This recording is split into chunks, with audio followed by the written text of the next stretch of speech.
Hello, everybody.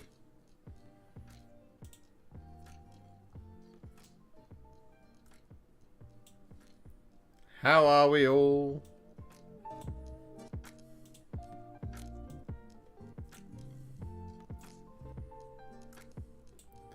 Hello, A to the 40k homeboy. Good evening, Dave. Good evening, Mark. Hello, Mikey.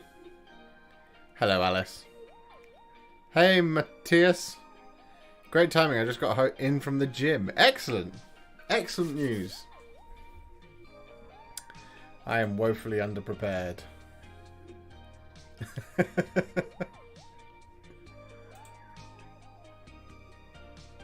There appears to be some weird lag, which I can't quite figure out.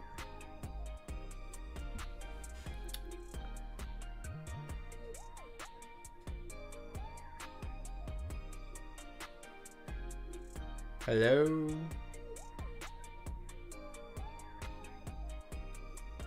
Peculiar.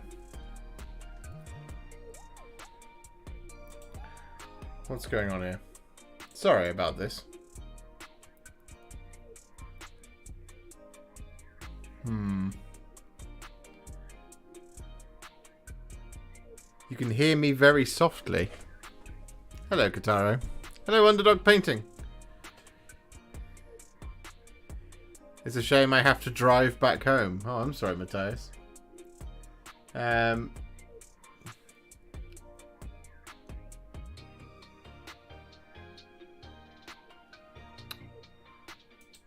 Hello, Paul. It's just in my OBS, I'm noticing a little delay between what I'm saying and what's going up on the preview. It's very odd.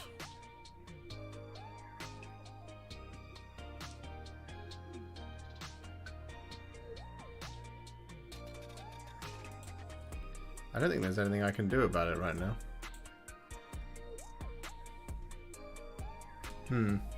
Oh well. As long as it all looks like it's working fine and you guys are happy, then I'm happy. So, how are we all? Are we all good? Hello, Theristus. Everything seems fine. Oh, maybe it's just me. Maybe my preview is being odd. So in a GI, yep, Basilicanum Grey goes there. Black Templar goes there.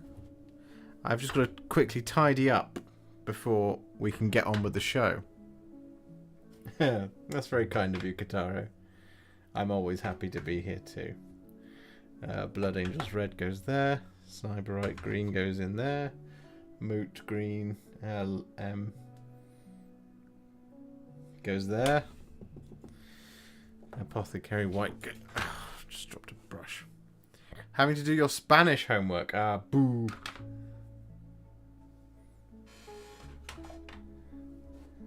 Not Spanish homework. Well, to be fair, my friend, when I was younger, I really should have paid attention in language classes, because I wish I knew how to speak a different language. Oh my goodness me, what's just happened there?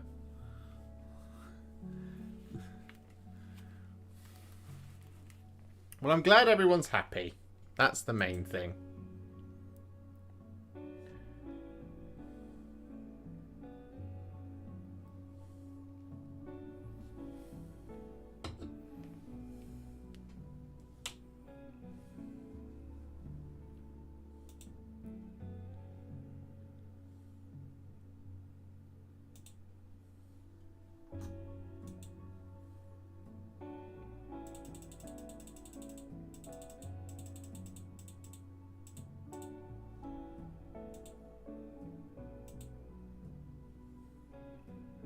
Is that better? Hello, Fred. Right, I've tidied up. I've removed the mess. Well, nearly. Have to move these tools. So, what are we doing today? We're painting Aspect Warriors. We are painting Fire Dragons specifically. So, here we are. I think this is something to do with NVIDIA, because I changed the setting there to stop some visual tearing. So maybe if I go in there and change that, that will help. Sorry about this, ladies and gentlemen.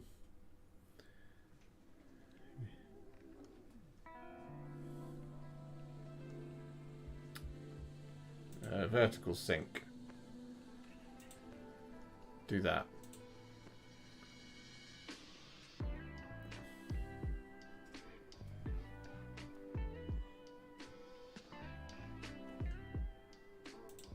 Okay, that might be better. Apparently it's just not encoding properly. Anyway. So we're painting some fire dragons tonight. Excellent stuff. As you can see on the table before me, we actually have warp spiders. There they go. There's a warp spider. There's a finished warp spider. We have these other 5 warp spiders who are in the process of being finished. I just need to do their metallics and stuff, which I haven't done yet. So, you know, there's that.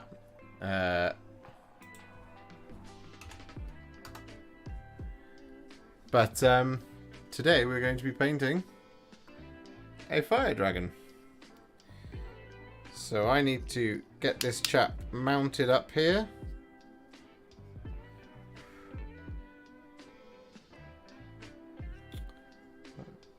Yeah, we'll just do this one. Here he is. We could probably afford to go a little bit closer with the camera. That looks alright. And we might just do a little bit of cheeky.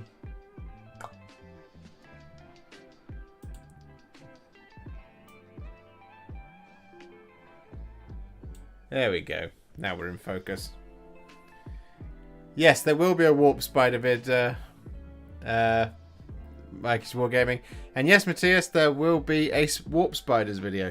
As you can see, there's 6 warp spiders just here. Do you only paint with contrast? No, I paint with base paints and layer paints and all that.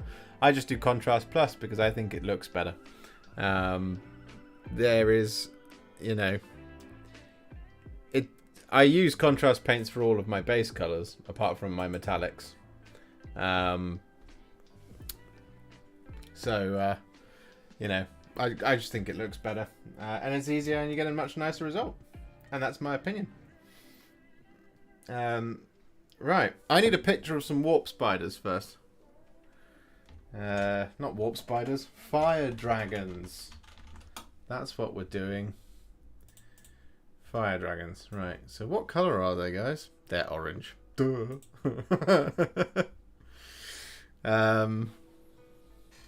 Okay, nice and simple. So, oddly enough, guys, I think the colour we're going to use first is Griffon Orange. I don't know about you. Do you think that's a wise choice? I think it's a wise choice. So let's just go for it, shall we? Let's go for... Oh, the other thing I always have to check here is what colour are the little sort of... Okay, they're orange as well. Apart from the little tags, which are black. Alright, these are actually nice and simple. Okay. Cool. Cool stuff. Alright. Griffon Orange, here we go. Let's load up the brush and let's just start going for it. Now, I don't anticipate that Griffon Orange is going to do... Oh, and I don't know if I've already said this, but these have been primed in Wraithbone because you want that nice, bright, warm, fiery orange for these guys. I don't anticipate that a one coat of Griffon Orange is going to do it perfectly. I think it's going to take 2.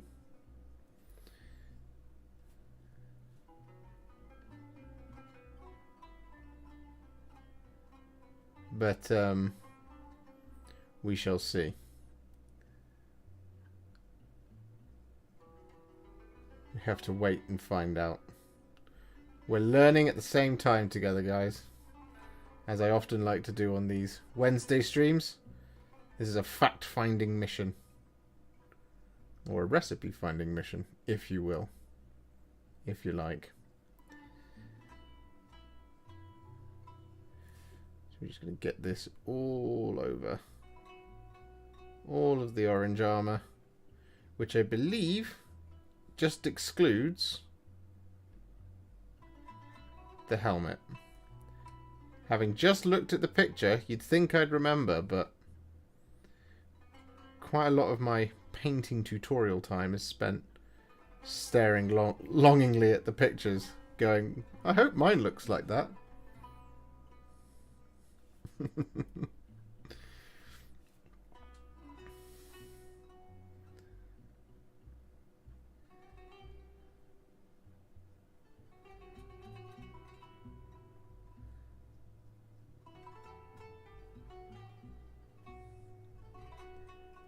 Now, helpfully, their colour scheme is pretty simple. It's mostly orange, yellow, and black. So, the beautiful thing about that is that you don't really... If black is the dominant colour here, or, you know, the other kind of main colour here, actually getting Griffon Orange on bits that you want to be black later, that's fine, because the Black Templar is going to cover it over anyway, so you can be a little bit messy, which is always quite nice with a colour like this. It's the same thing with like Eandon Yellow, for example. If your main colours were going to be yellow and black, you've got a lot of wiggle room. And that's what we like in the painting industry, is wiggle room.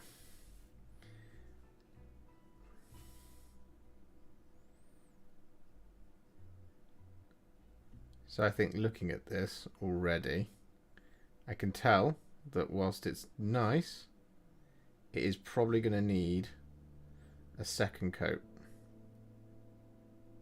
of Griffon Orange.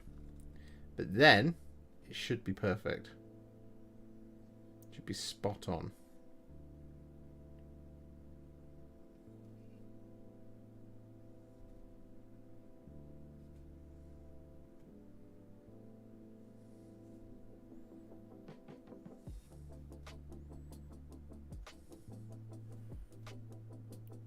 Looks pretty nice to me.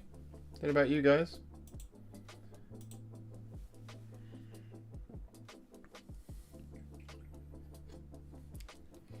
Fred, thank you so much for the 5. That's very, very, very kind of you. The Tau Army is coming along all right. There is a video coming out very soon for how to paint a Riptide, on how to paint for the Tau. So I've done a big boy. I've done a big boy for my Tau, which is exciting. So there's that. The next thing I've got on my to-do list for me personally is a shield captain for the Custodes. Next month I will do some Pathfinders, and I'm hoping to dive into some of those resin models that you guys so kindly bought for me for my Custodes. I'm hoping to do that next month as part of Tale of Many Warhipsters. One of the things that I did for Tale of Many Warhipsters this month, of course, though, was paint 2,000 points of Sylvaneth.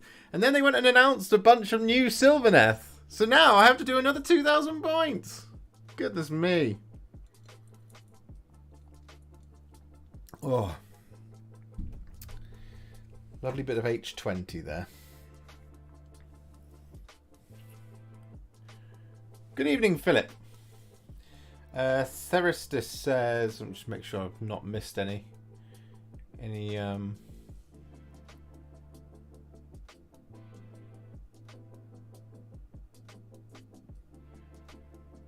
messages.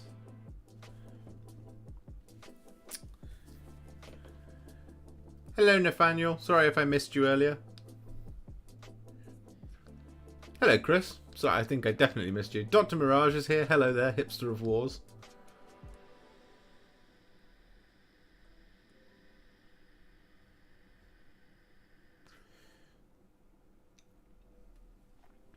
Oh, Fred, thank you so much for the 5. No, he's still going to be my main shield captain. He is basically my Valdor replacement. That's the main thing.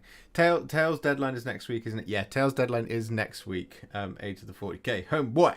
I know I always ask. No, I know. What I need to do is get better at making a post saying, "Hey guys, don't forget this is next week." Another 2,000 points of Sylvaneth. This mean another 24-hour stream. Well, it might mean another 24-hour stream. Real shamey TV. We're gonna have a new book, which will be when I do it. So I want to get that new box for sure. In fact, one of the plans I had, and I will run this past you guys, but if I can find a friend who wants to do a 24-hour stream with me, that we would buy something like that new box, and I would paint the Sylvaneth, obviously, and the other person would paint the Skaven in the 24 hours. Maybe that might be a little bit of an unfair division of labour, but I might be able to paint an entire battle box in 24 hours. That might be something that's quite cool. I'm planning something like that for the Chaos Knights because, guys, we are so close to 20,000 subscribers. We're literally like 1,060, something like that. 1,060 subs away from getting to 20,000 subs, which is amazing. How's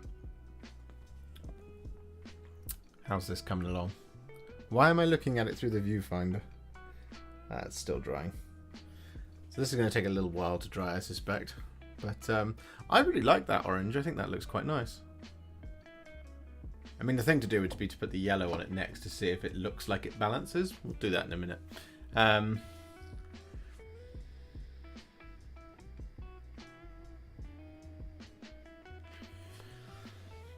Part of me wants to force Adam to do it with me and make him paint some Age of Sigmar models.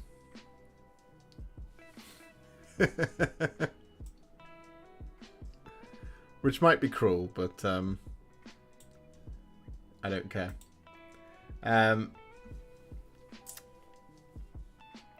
Because with the Lady of Vines coming, big deal character for me.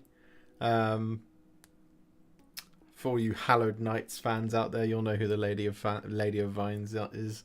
And if you're not a Hallowed Knights fan, I suggest listening to the Wardens of the Everqueen. Just made a bit of the stream. What was the orange? The orange was Griffon Orange. There it is. If you show me how to do the Skaven, I'll fly over. Consider this one vote. One more and the motion passes. If we force Adam to do it, do we think he might get cross? I think he might get cross.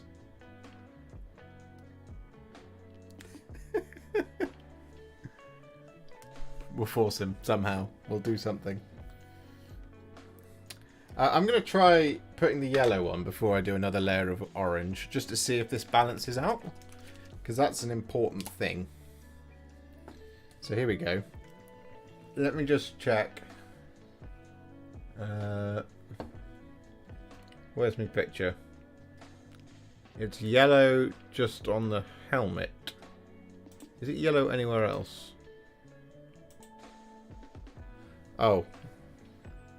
On the underside of that. Ah, that's annoying.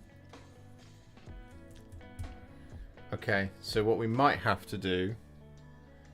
Adam's voted in. He's not going to be happy. I'm going to have to cover over that splodge with some Wraithbone. That's okay. That's alright. Worse things have happened.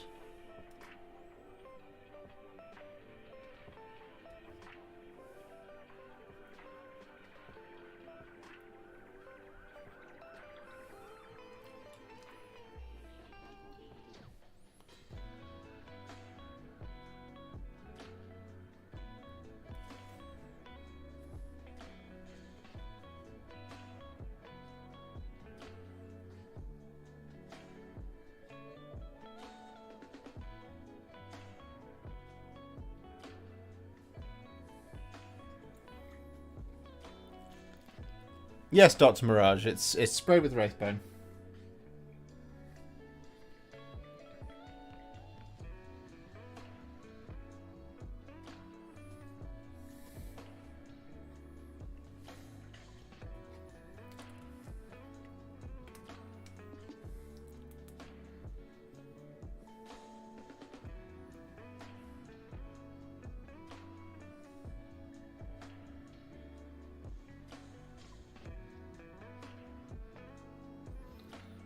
Okay. I just want to quickly check that the grenades aren't yellow as well. No, they are in fact black. Does anyone else use miniature as a guide to friends on how much things cost you? Like last Sunday my car broke down and I told my hobby buddy it cost me 6 stars collecting boxes to get it fixed. Excellent. I've not done that, but I might start doing that. God, this costs at least 3 Warlord Titans. Maybe if I do another, like, fundraisery type thing, I'll frame it of saying I need to raise 4 Warlord Titans. Or, like, maybe I'll do it in that terminology.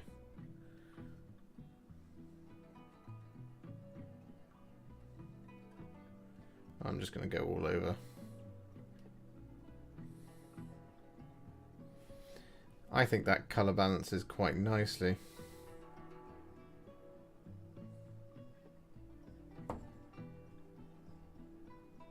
Looking at it. Just want to be careful not to leave a dark splodge on the back of the helmet there. That would be annoying.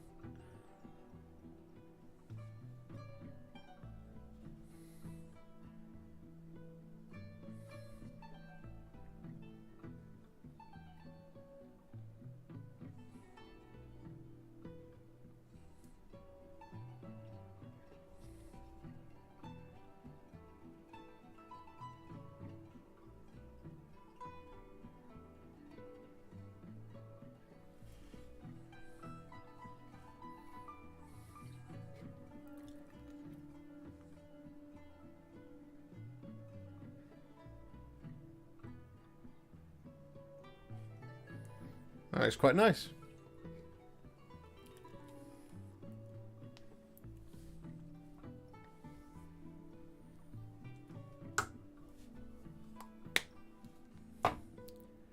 Okay, what's next?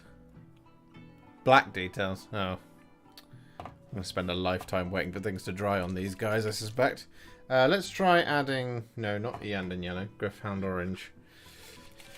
We should have a dry enough miniature now to add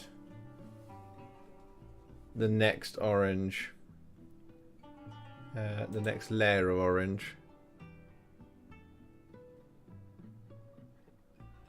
Yeah, I think you're right, Dr. Mirage. The orange might need maybe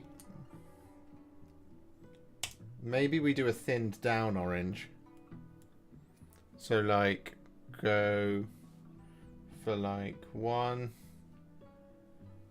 2, 3, and then 4 of Griffon Orange. Then grab some contrast medium.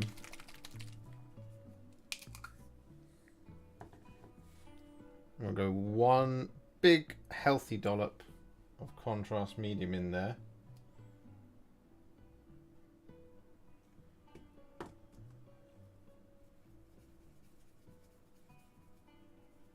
Like that. So it's just a bit thinner. So let's see. See if that does what I think it's going to do. Yes. So it's not a full smashing of Griffon Orange, but it's enough to just enrich that colour just that little bit more.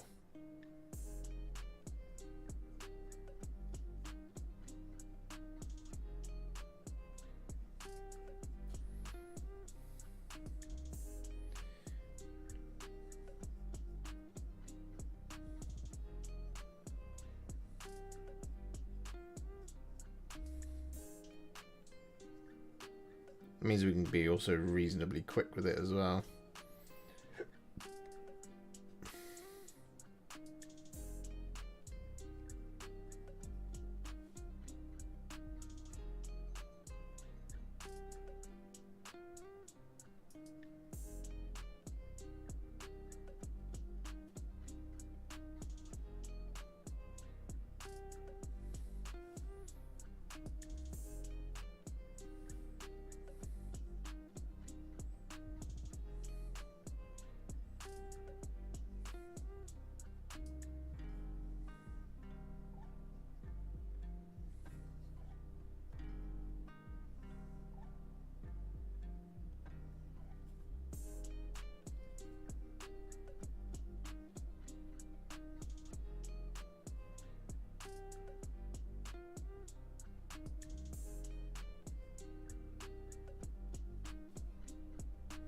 Perfect.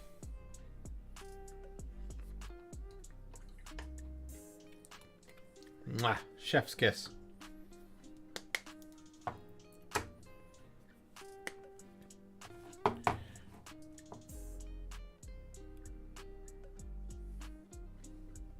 I think that looks suitably fire dragony. Don't you guys? What do you think, guys?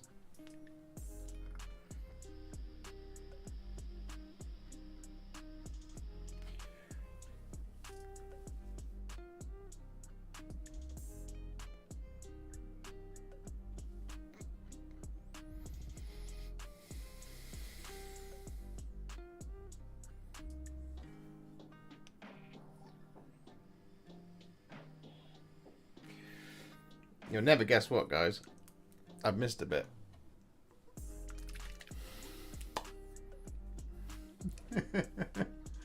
Who'd have guessed? Who'd have thunk?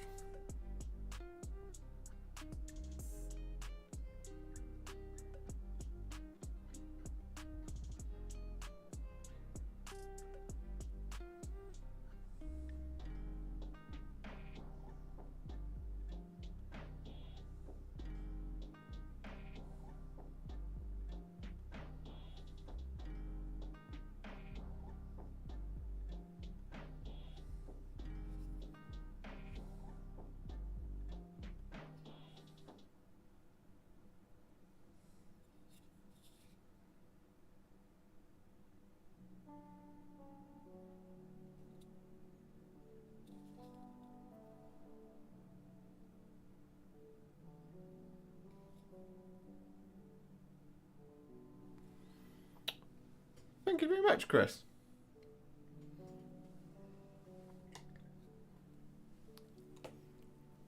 Hello, Alex.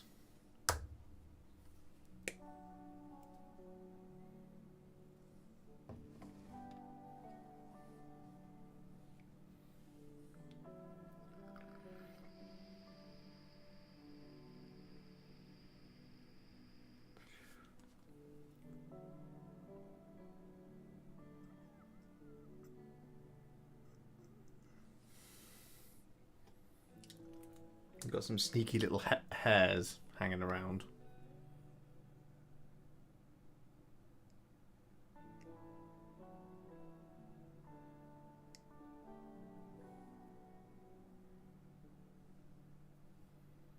Do you just need to quickly dispose of?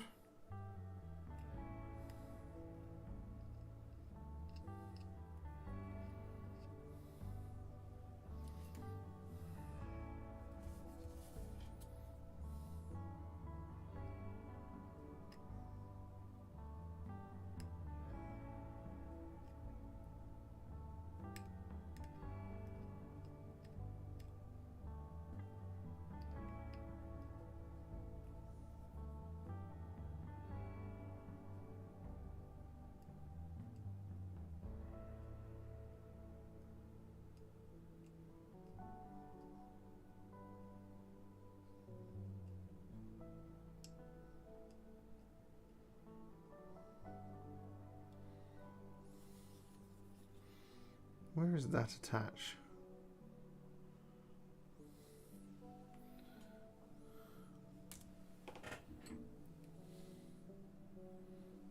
A modified version of the Lumineth. Ooh. That is kind of very close to that classic Eotane. Eotane? Is that how you pronounce it? Can't see the painting process as you guys. Yeah, no, sorry, William. I was just removing some schmutz. Alright, we can now add some yellow to the magazine.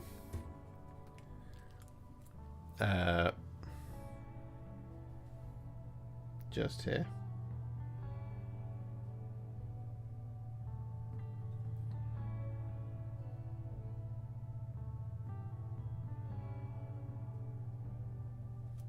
Just like that. Okay. So, let's have a look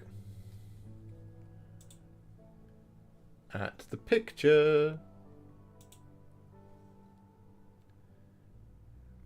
What have we got here? A lot of black. Well, a few black accents. A few bits of silver. But not many. It's quite a dark black, but it is a greyish black. So that's okay. That's we can deal with that.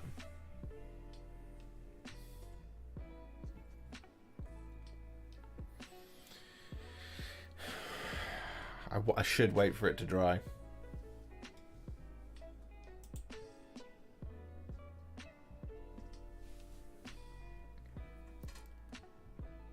I should wait for it to dry.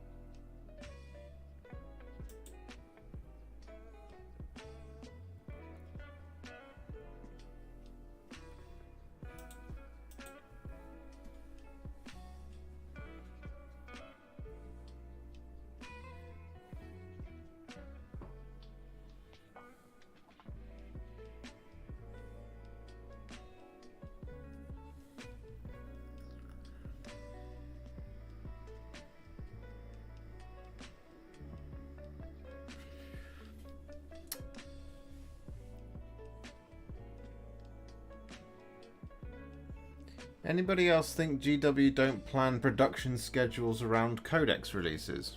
What makes you think that, King? Ozymandias. I know that I try to, and fail, because I run out of time inevitably. And I don't get products early, I get them at the same time as everybody else. So my production schedule is like a week. It's like a week delayed minimum. Except for these fire dragons who are at least 16 years delayed. I didn't have a YouTube channel back then. I hope you'll forgive me. Right. I'm going to need that.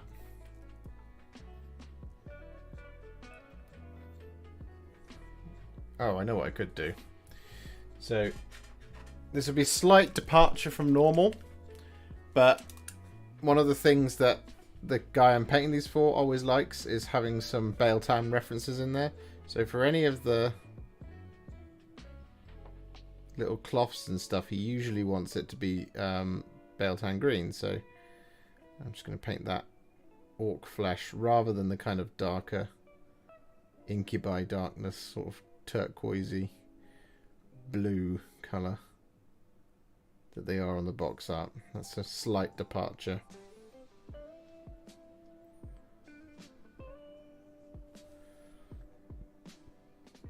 From the typical scheme.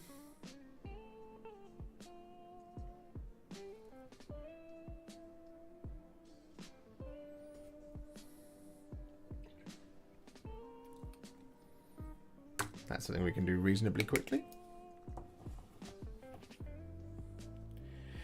Like how the Stormdrake Guard were nerfed before we ever even got the models. Oh, I see what you mean. I think what you have, I think at Games Workshop, what you have is you have a bunch of people who love Warhammer, and get really excited about all things Warhammer. And I think the Stormdrake Guard are an excellent example of that. I think the miniatures team did an excellent job. I think the battle tome writing staff did an excellent job of their rules. They made them really, really cool. They wanted to be able to enable us as customers to be able to field entire dragon armies, which is just awesome, right? What I think then happens is there's a case of there's all these people who are well intentioned, and there's the left hand not talking to the right hand at times, and then there's the community at large that then abuses the hell out of stuff, or plans to abuse the hell out of stuff, which I think what happened with the Stormdrake Guard. I think it was a right decision to bump the points up of them a little bit before they came out.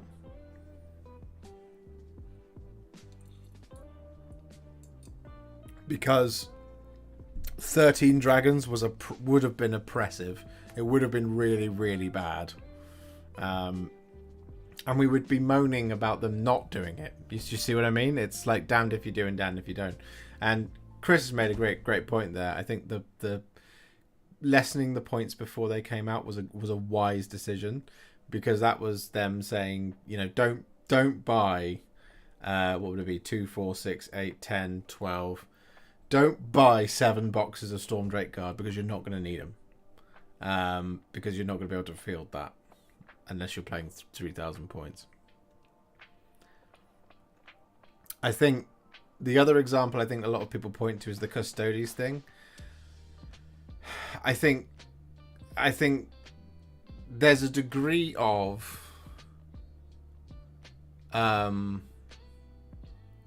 playing devil's advocate. There is a degree of I don't think any of it's sort of really Games Workshop's fault, because as Chris has pointed out there, that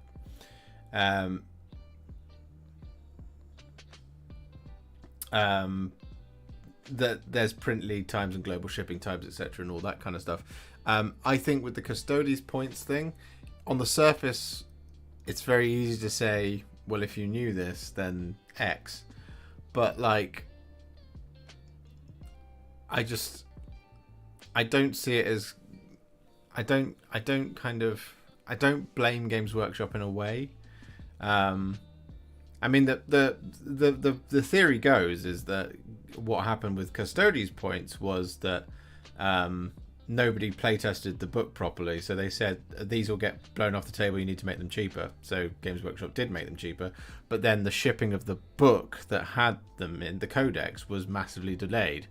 So is there a degree of being flexible in what gets said or what gets released? Yeah, sure. You could make a case that maybe Games Workshop should have announced those points changes to Custodes a lot sooner. But it's not their fault. I think there's obviously things you can be critical of, but I don't think it's fair to entirely lay the foot of blame at their feet.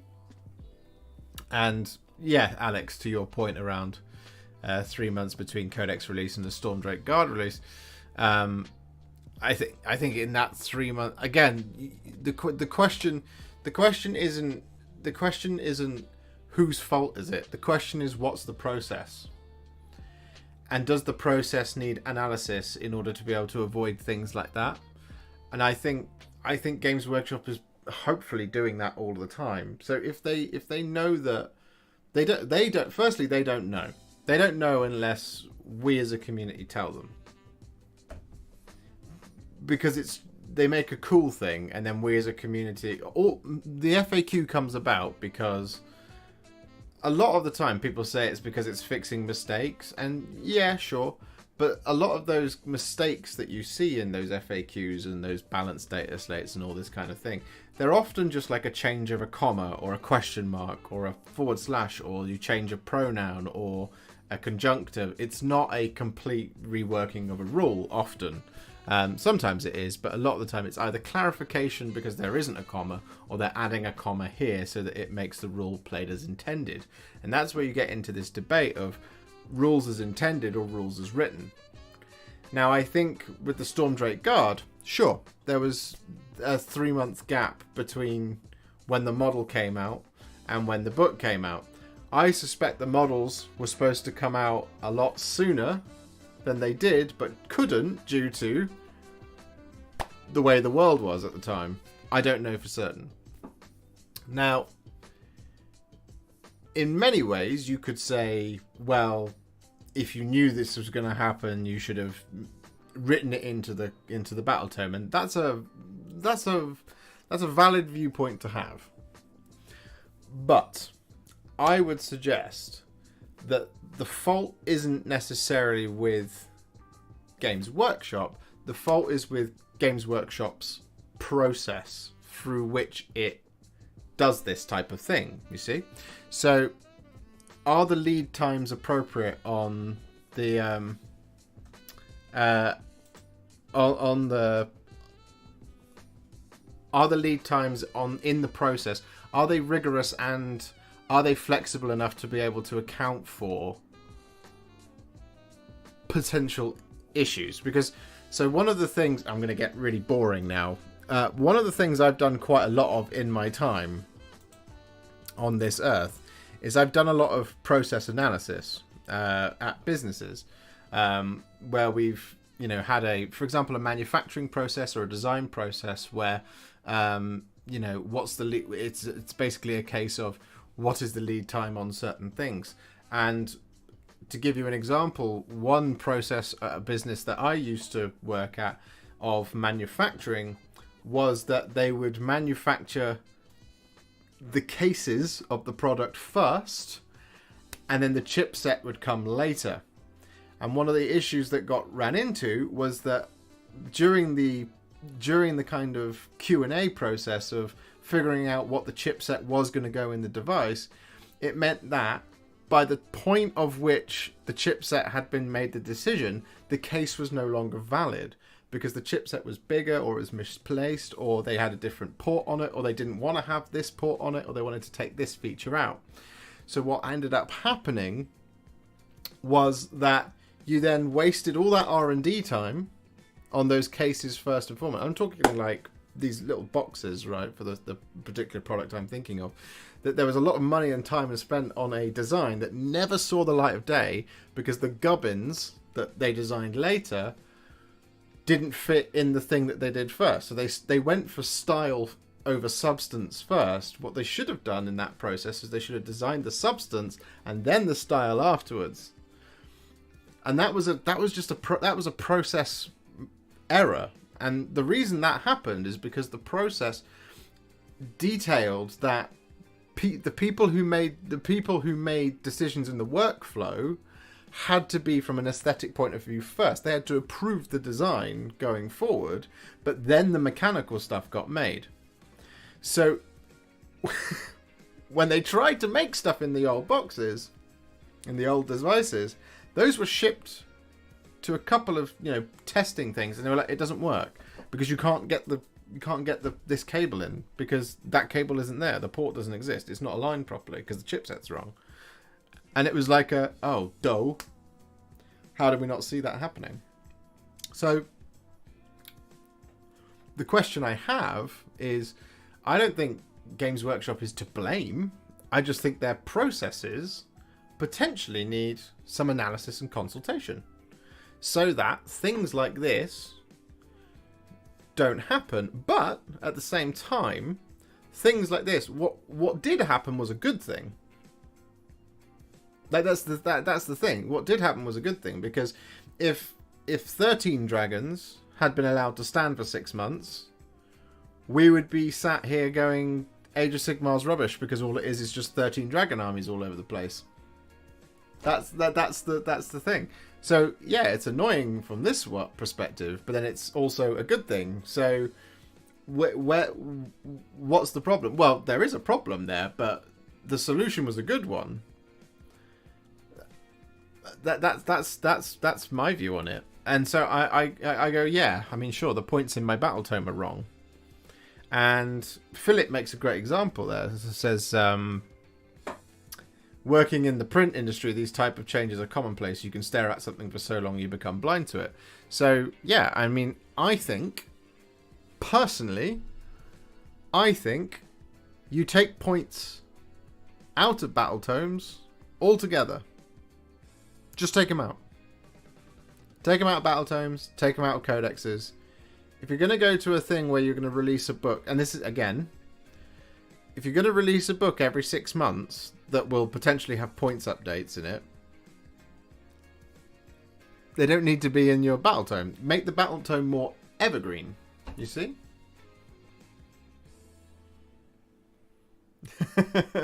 Hello, Emily. Yes, this is. I'm lecturing right now.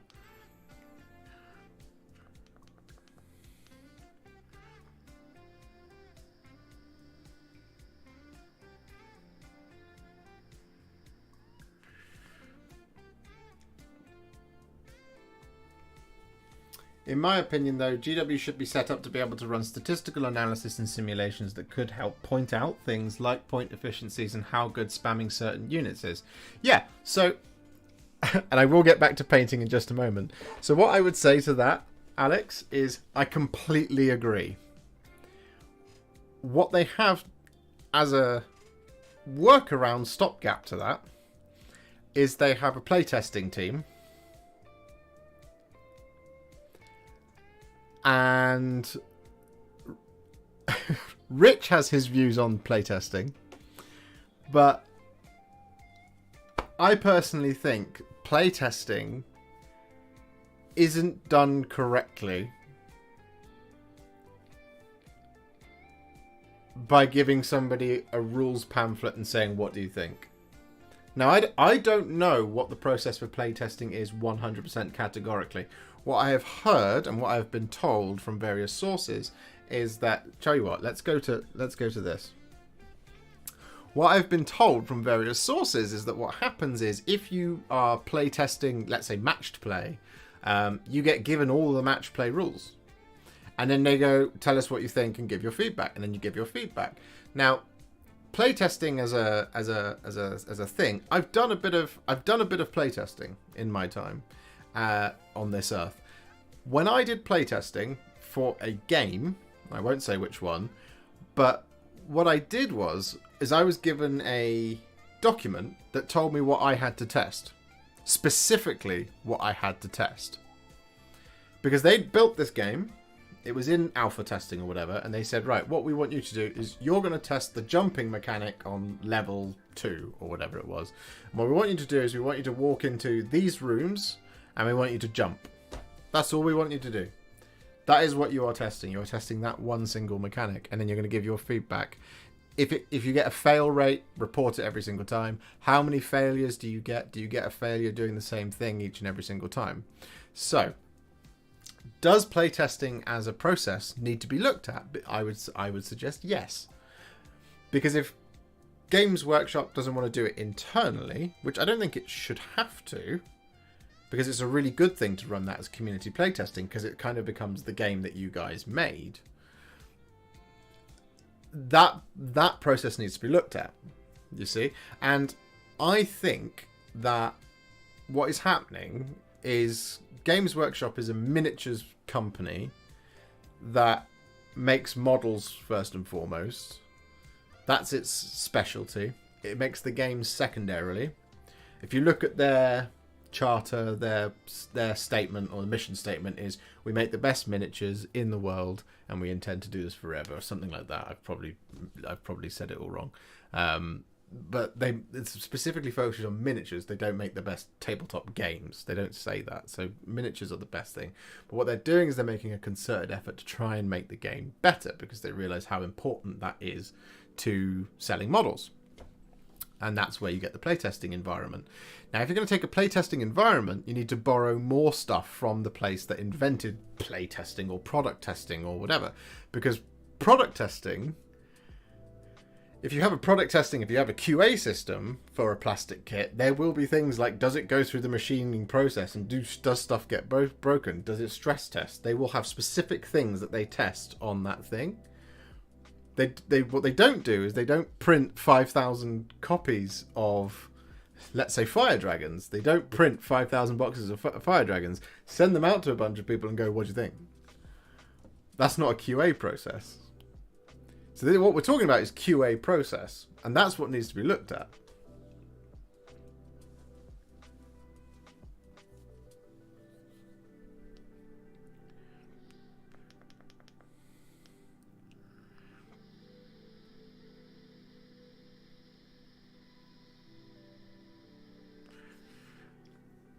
The issue with playtesting is the information pool is too small. A group of 50 people could play the rules as written, whereas 5,000 would bend the rules and find the spammy stuff. Oh, yeah, absolutely.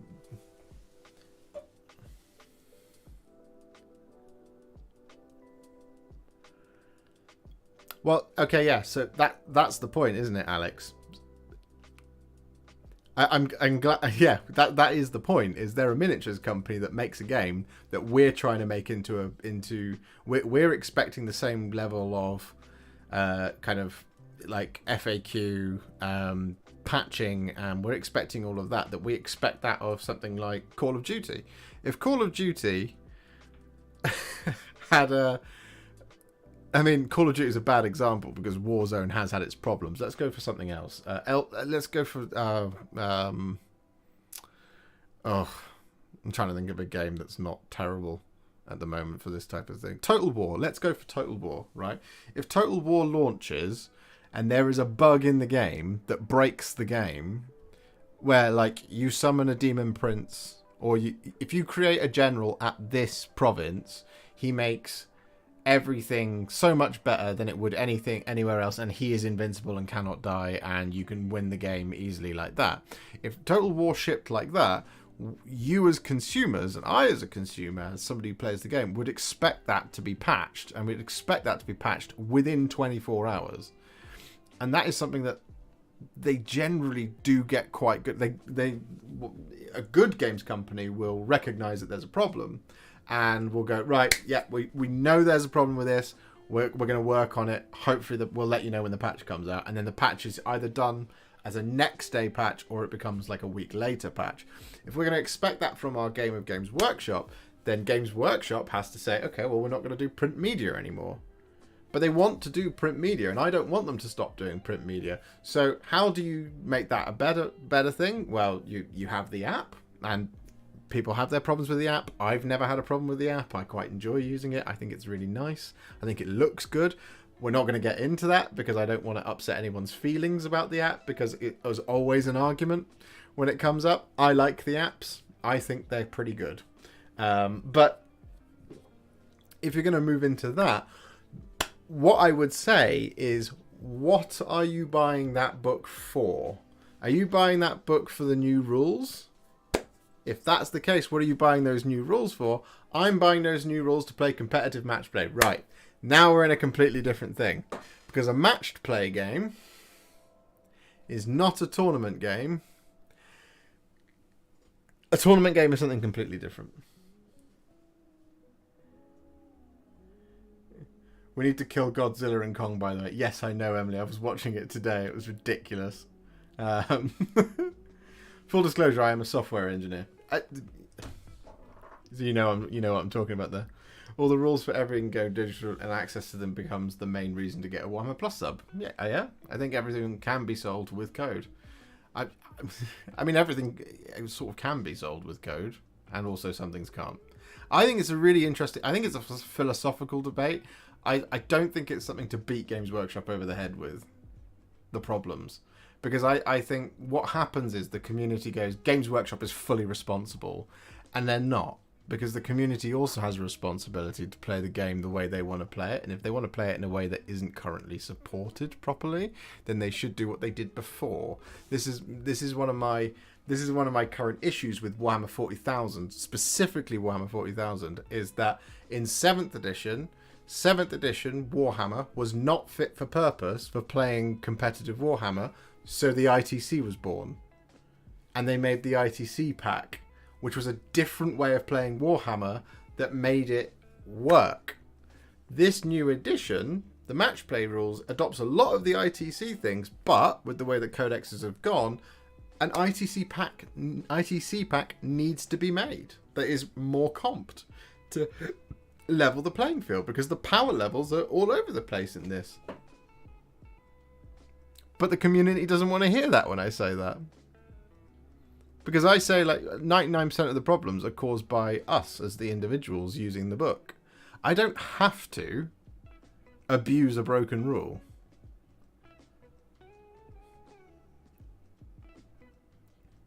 And if I was playing my mate, I wouldn't. But a tournament I do. For a competitive edge. This is my point.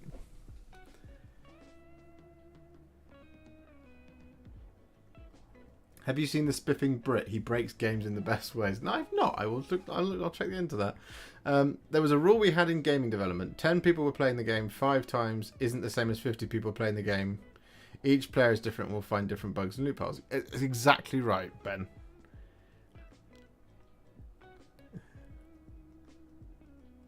I like Warhammer Plus, but I've been disappointed with it recently. Do you know what my thing with Warhammer Plus is? I have the attention span of a fly. I need content regularly as hell. And what hasn't happened with Warhammer Plus is Wednesday isn't bookmarked for me to watch new content. Like, my time is so valuable and precious that it has to really grab me and be worth coming back at that specific time. I'm in this place with Warhammer Plus where I will probably spend a day consuming everything I've missed in the last couple of months. I watched the first 2 last thing I watched on there was the 2nd episode of the Exodus. Now, this isn't their fault per se. This is my habit as a customer. But back when I worked for Sky, I used to work for Now TV. And anyone who has been a long-term customer of Now TV, in the first 2 years, content was only released on a Friday. And 99% of the questions we would get are, when are the new movies? Because we were hoping to coach people that Friday was going to be when new content dropped. It just didn't work. Because the consumer didn't care. Consumer wanted new content all of the time.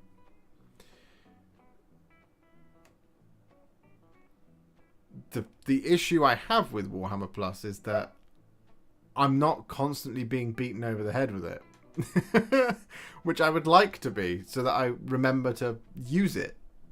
But as it stands at the moment, I don't. It's a content dump on a Wednesday. Again, that's a process in marketing, I think. I genuinely think, like, I really like Warhammer Plus. I really like what they've got on there, and I like what they've done. I'm a bit peeved that there isn't more AOS content on there, but, you know, whatever. The stuff that they have made has been, you know, triumphant, I think. Some of it's been really, really, really cool. The stuff that I've watched, at least. I think there's a marketing change that needs to happen with it, because I think once a week doesn't hold my interest.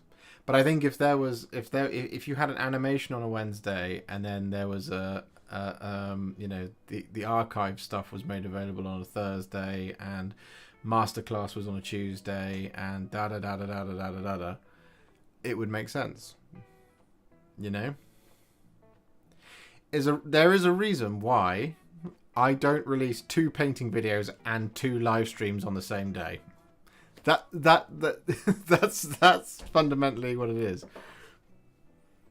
If I was to follow the Warhammer Plus model, I would pick a day of the week where I would release 2 painting videos and I would live stream on the same day, all at once.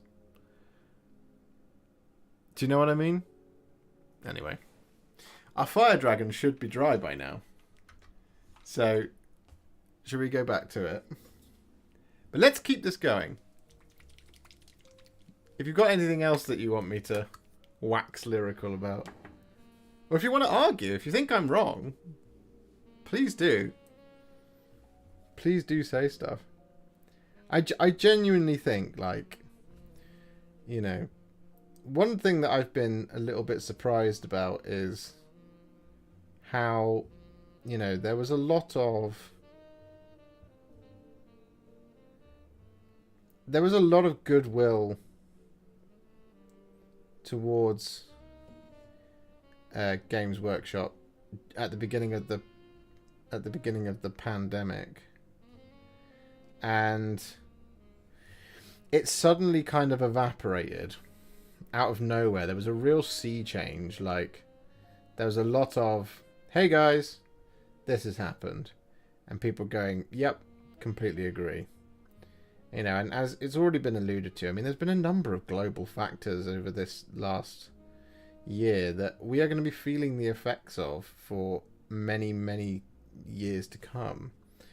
Like, you know, codexes were massively delayed. Products were massively delayed due to, there was the Suez Canal thing, there was Brexit, there's, you know, there's all of this stuff. There's a pandemic on, you know, like, and I know we can say that these things are done, but like, if in manufacturing you get hit with a 6-month delay, you will be catching up with that for a very, very long time. And it's not just as simple as, you know, work harder, speed up, you know?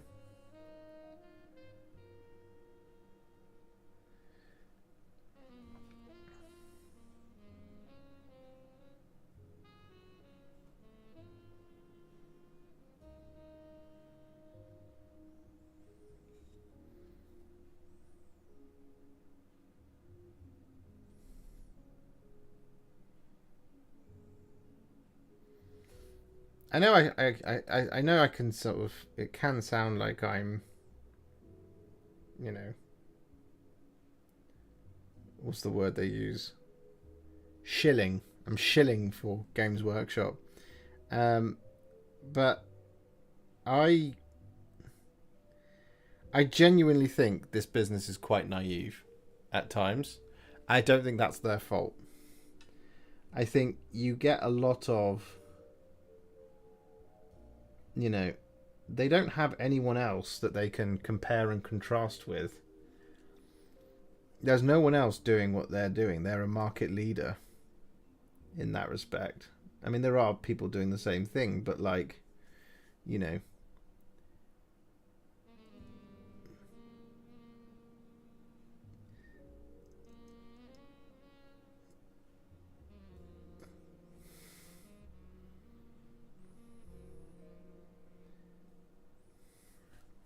what was it somebody once said to me? They said if Vodafone, you know, was experiencing massive problems in their architecture or whatever, let's say, you know, let's say there was a massive phone outage, a mobile outage for Vodafone, and, you know, they didn't really know what to do, they are more inclined to talk to a company like EE, for example, about, you know, any advice that they might give on how to deal with stuff, because, you know, we all kind of assume that like businesses don't talk to each other. They definitely do.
When my year membership is over, I might cancel it. Well, I mean, that's fair enough, Mikey's Wargaming.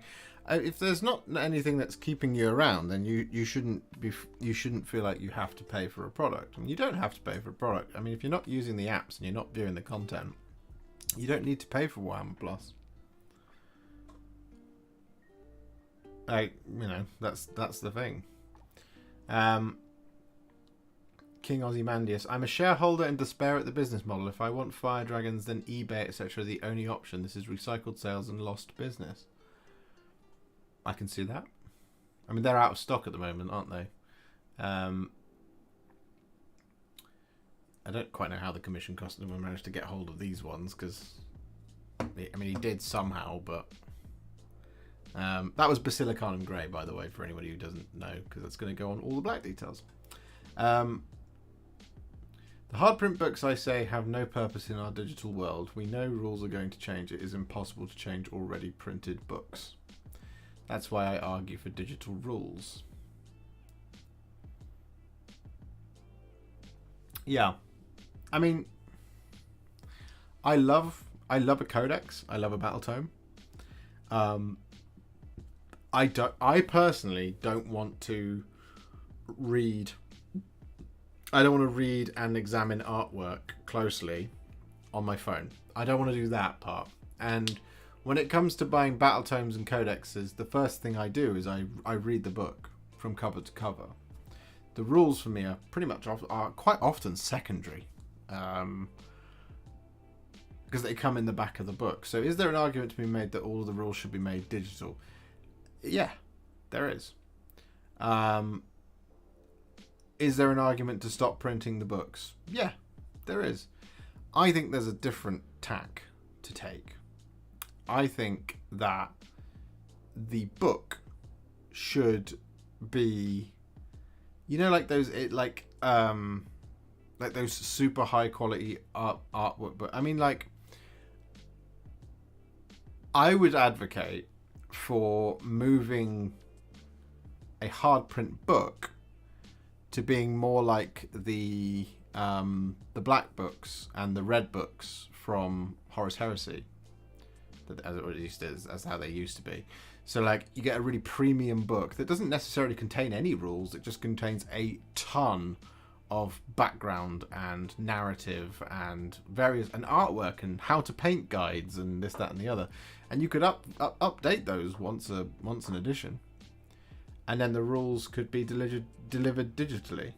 That's one way you could do it. Sure.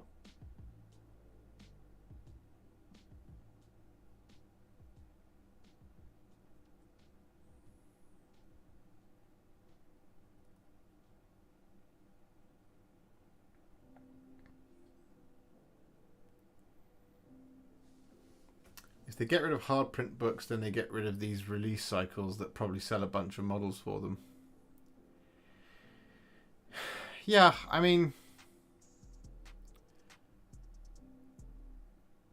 the question I would put to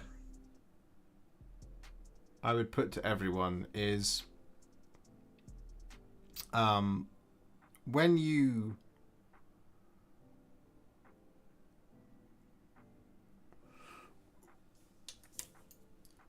right. So let's say at the beginning of an edition, an edition. I'm going to go back to teaching Cam. Let's say you're at the beginning of an edition. An edition lasts 3 years. That's the cycle that we're in at the moment.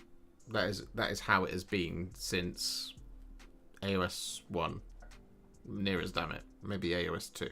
Or at the very least 8th edition. So you get a new edition every 3 years. So we had 9th edition was nearly 2 years ago.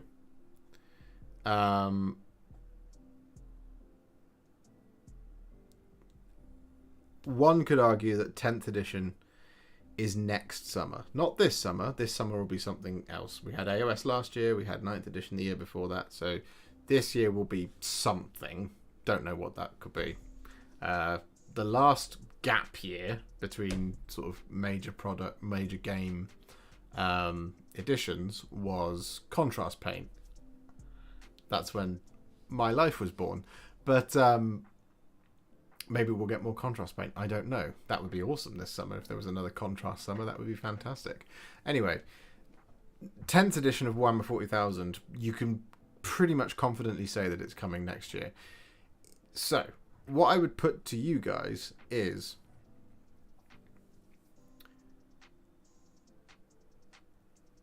if 10th edition comes out in July next year, and it pretty much will do. Hello, Brother Ferris. If 10th edition comes out in July, and they publish all of the rules digitally, right at the beginning, every data sheet, every single thing that's going to happen, all of the rules. I'm talking every codex worth of rules. You publish that all at once. And in there are a bunch of models for insert faction here that are not available. Would you be mad? Because I would. I'd be like, I want to use this thing. This thing looks really cool. When's that coming out? That's coming out in 2 years. Well, why isn't it coming out now? Because I've got the rules for it, so why can't I use it now?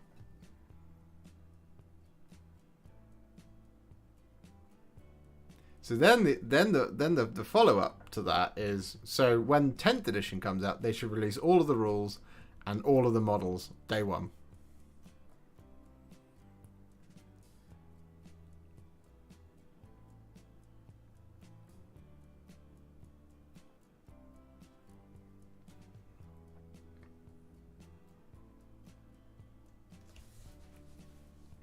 Yeah, no, sure, Ben. Sure, no, that is a legitimate thing. Again, the thing I would put to you is, if you know that there's going to be a beautiful... let's talk about what's something new that came out. Okay, here's a great example, right? Parasite of Mortrex. This is a really cool little model, right? Let's say that this is like the best model that comes out. But 9th edition, it's taken 2 years for this to come out. So you have to use a proxy for that. Do you want to use a proxy for 2 years? Do you also, and I guarantee this is what will happen, I would buy something specifically to use as a proxy for this. And then this comes out, and it would be better than anything I'm capable of making, for sure. Because I'm a terrible kit basher. That might not surprise you, but I'm a terrible kit basher, and I hate building models. I love painting models. I don't like kit bashing models. So, I would be mad if I was a Tyranids fan and I bought that. I got those rules straight away, and I saw the rules for this, and I went, "That's awesome! I want to use the Parasite of Mortrex," and they said that's not coming out for 2 years, and I go, "Okay." So what do I do in the meantime? Well, I'll just build your own. Okay. And then I build something, I buy something specifically, and I go, oh, that's really cool. And then this comes out, and I go, oh, that looks so much better. That looks so much better.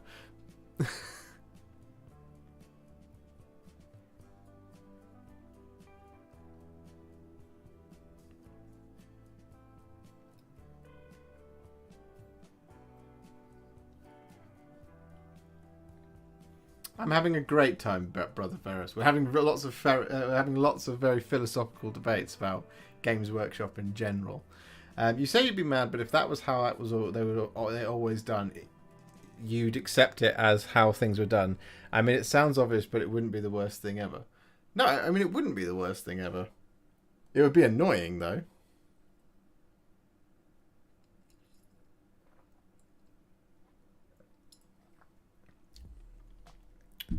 What would you propose for 10th ed? Well, what would I propose for 10th ed? I mean, I would propose kind of what I was saying earlier, was moving this to being a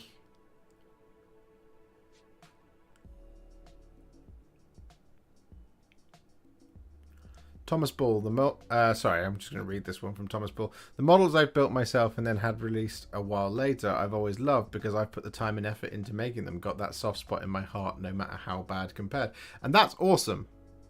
And I get what you mean, Thomas. That's awesome. I truly envy people who can kit bash and go, hey, look, I've made this awesome thing. Because I can't do it. My brain isn't wired that way. I don't see components going on other things. I don't want to sit and green stuff on things. I really don't want to do that. Like, that's something that I just desperately don't want to do. I get the joy that you get out of making your own model.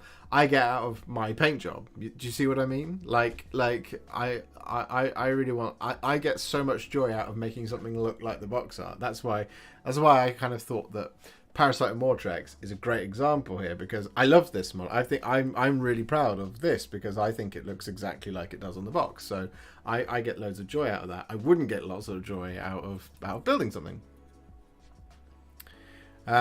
Take a page out of your own book and commission someone. But I don't want to. I don't want my own unique models. I want the new cool stuff that Games Workshop makes, because my imagination just can't compute with what they make. You know? So what would I propose for 10th edition? I would say what I was saying earlier. I would suggest that, you know, that you change fundamentally how battle tomes and codexes work, but you still keep a release schedule the way that they do.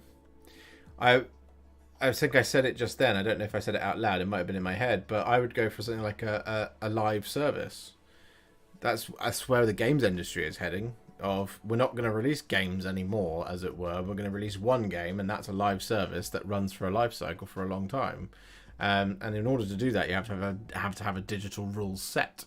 But what I would do is I would basically go, we're taking competitive Warhammer away from Warhammer. We're going to make something specifically for that.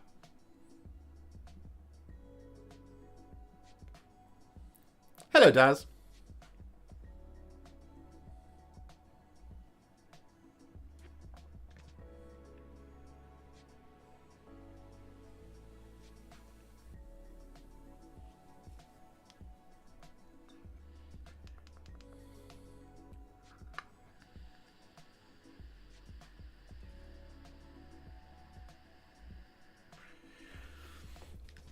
For 10th edition, we stopped neglecting Dark Eldar. What, in terms of the rule, the model range, I would completely agree with that. A lot of their well, you got the new Incubi. What else needs redesigning? So a lot of that stuff isn't that old. Cabalites, I guess, they're quite old. Well, they're not that old. Still quite nice looking models. Bring back Vect. Vect's not coming. You're not getting a Vect model. Not if they just put codexes and indexes and all the comp rules into Warhammer Plus with a regular update/adjustment roadmap. It'll help solve 80% of the issues. Yeah, yeah.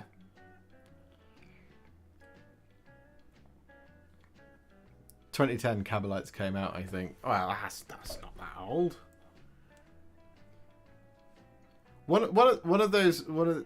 Yeah, okay. Fair enough. I don't know how many fine cast models there are in the Drakari range. But all fine cast needs to go. I mean, this is what we're painting tonight, and I've really neglected it. I mean, the grey's dry. So that was just gonna confuse everybody. I just went through all my scenes because I went the wrong way.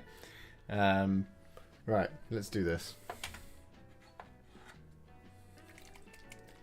Let's get the black on there.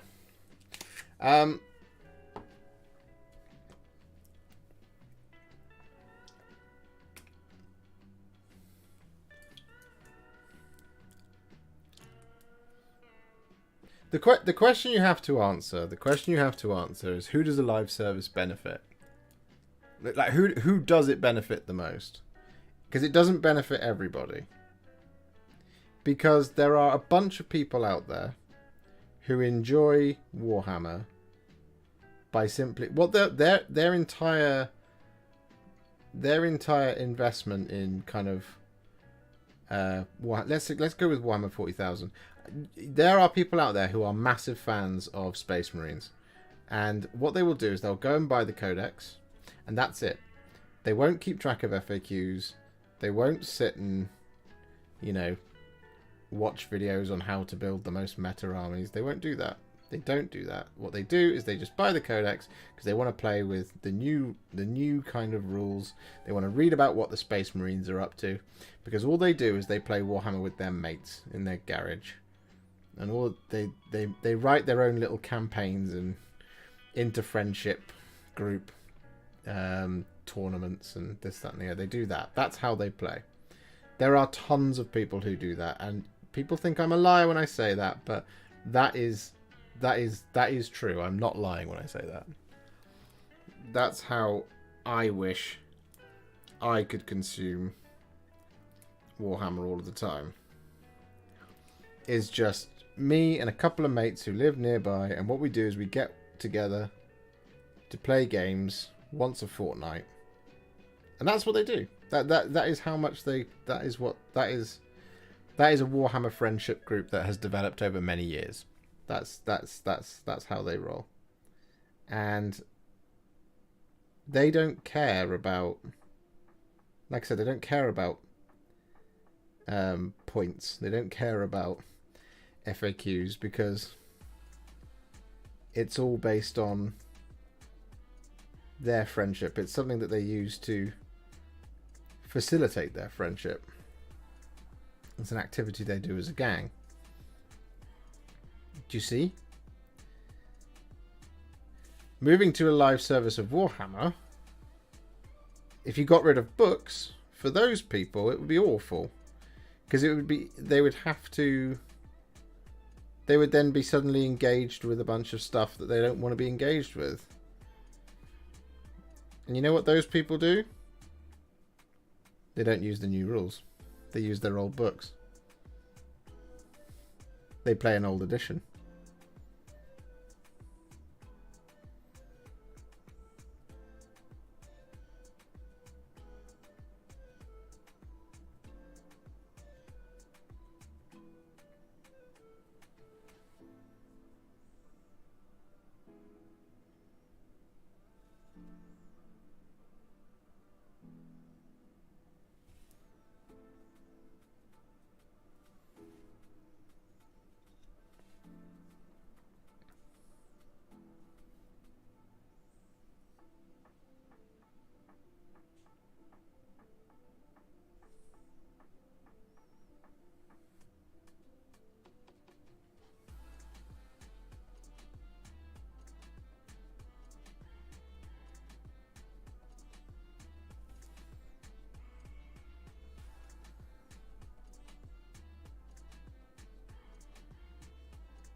Here's an interesting topic for you. Do you think GW should incorporate 3D printing? They already do.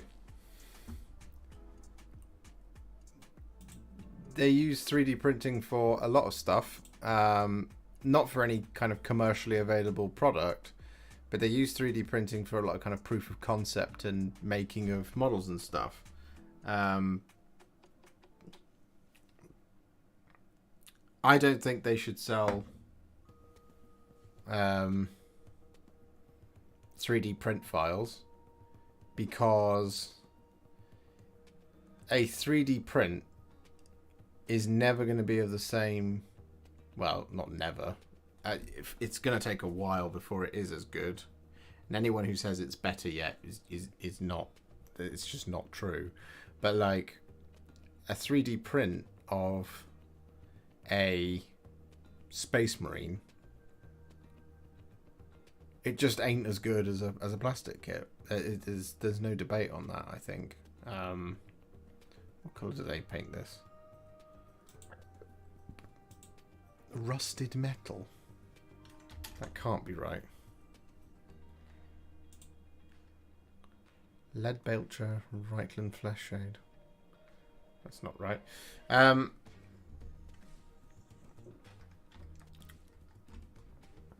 I think I don't know.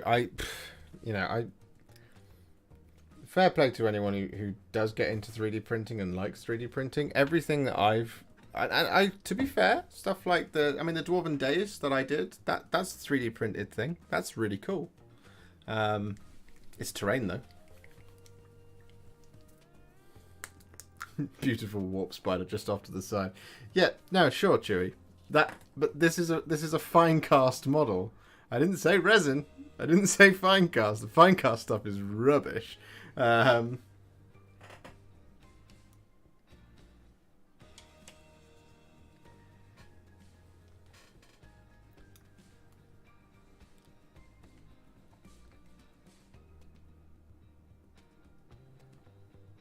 think one of the problems you run into with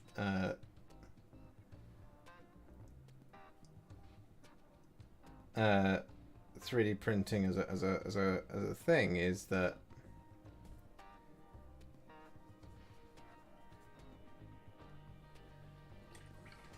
okay.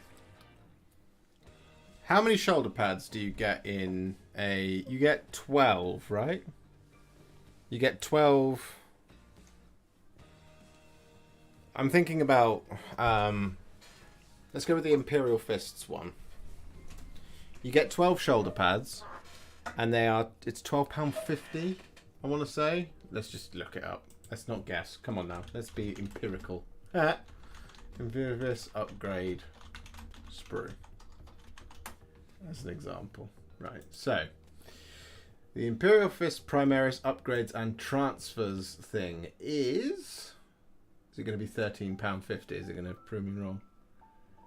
Come on, Games Workshop, open. £16. Okay, I was way off. All right, so £16, and in that you get 1, 2, 3, 4, 5, 6, 6 grabber shoulder pads. 1, 2, 3, 4, 5, 6, 6, 12 primary, basic Space Marine shoulder pads, 2 power fists, 2 bolt pistols, 2 tilting shield things, 6 heads, and 1, 2, 3, 4, 5, 6, 7, 8, 9, 10, 11, 12 various odds and sundries, right? So let's say a 2,000 point army using all of those, you would need to buy 3. No, you would need to buy 4 for all your characters and various sundry other things. Okay, so let's say that. Let's say you have to buy 4. So what's that? That's at recommended retail price. So 40, 6, 12, 18, 24. So £64. £64 on those plastic components to do your entire 2,000 point army of Imperial Fists. Yeah? Is that right? Have I got that right? That mathematics right? £64? I think I've got that right. Okay, £64 for all of that. How much would you pay for an STL file?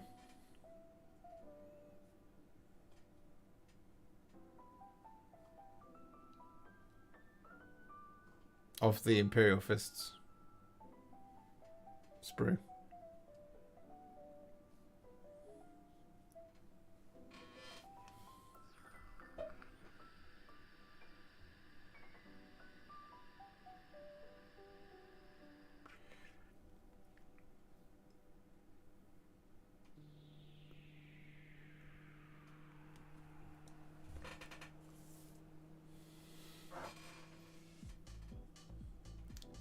It'll be between £3 and £5, and you can do unlimited prints. Yeah, there you go. I mean, once you buy an STL file, you can print it as many times as you want, right? It's not a single one-off payment. So if you'd pay, from Games Workshop perspective, if you're buying from them, 64 quid versus a £5. It's no contest. It's not a. And bearing in mind, if we're talking about Space Marines are like a profit leader for Games Workshop. So they could stop selling and making anything else, and they would still be profitable based on Space Marine. Yeah, you want it for free, right? Okay, so that's never going to happen. I mean, that's fair enough. You want something for free. I get that. I 100% get that. One of the most important things in this day and age is IP. So I don't know enough about 3D printing, but can you sell a locked STL file so people can't edit it or copy it?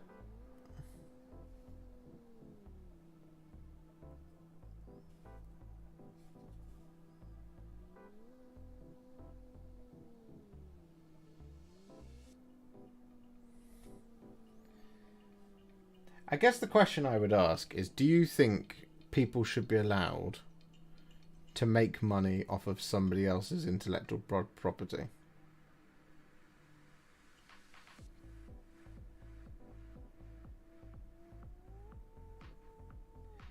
Because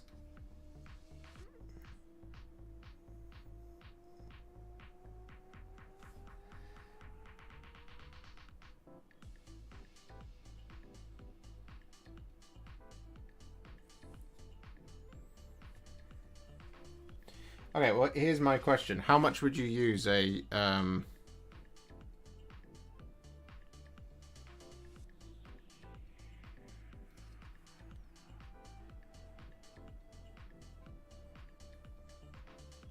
I'm genuinely interested by this. If you could have access to a free STL file for a Space Marine chapter upgrade sprue,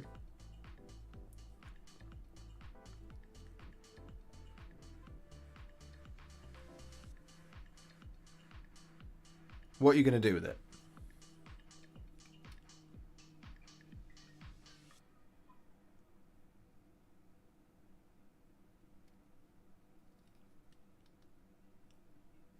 It's very, very complicated, I agree. But so, like, that my question is if you are somebody who does not already currently own a 3D printer, right? And you want to build a 2,000 point Space Marine army, how much value are you getting out of your 3D printer? Are you saving a buck? Is my question. Because if your STL file comes free, sure.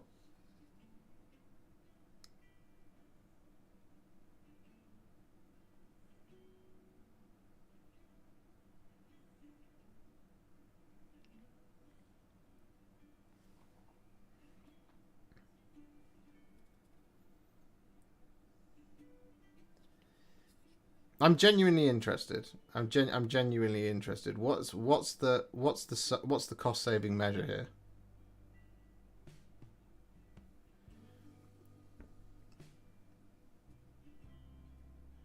Like how much does a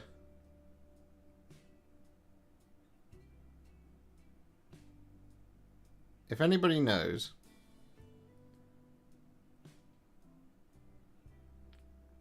how much does a decent 3D printer cost?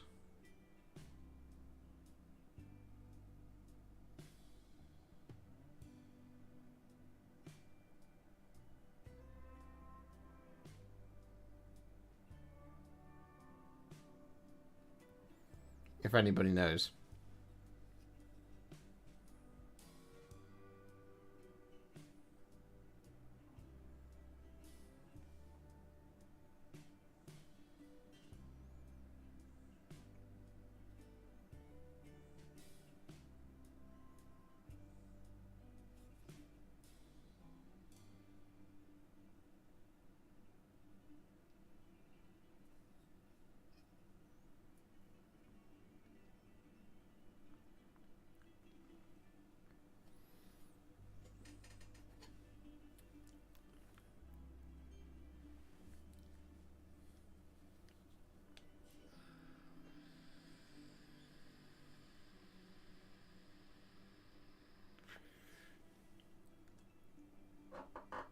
Hello, Matthias.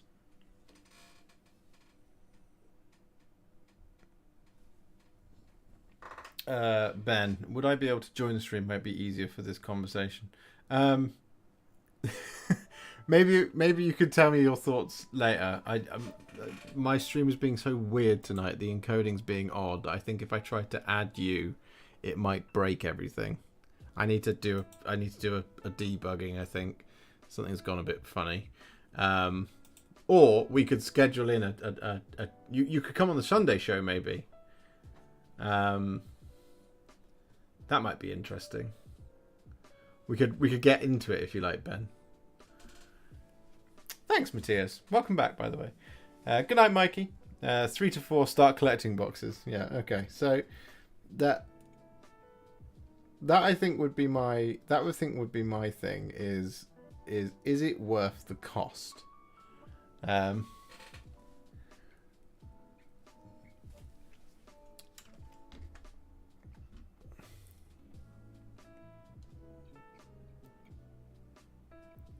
I'm just looking at it's red.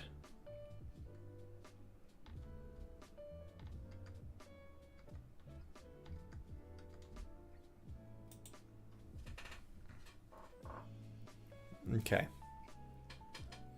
$500 to $600 for a 4K or 6K. Okay. Interesting. A mid-tier printer that's commercially viable, you're looking £400 plus. All right.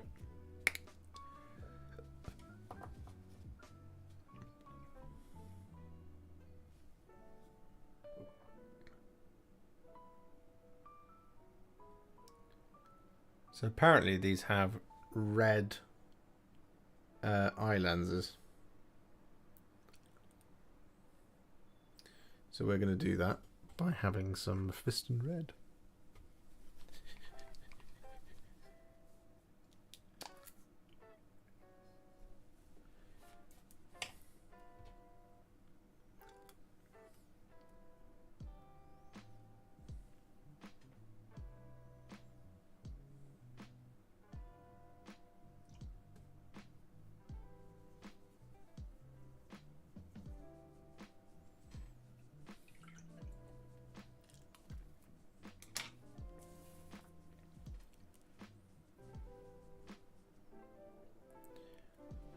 No, that's fair, man.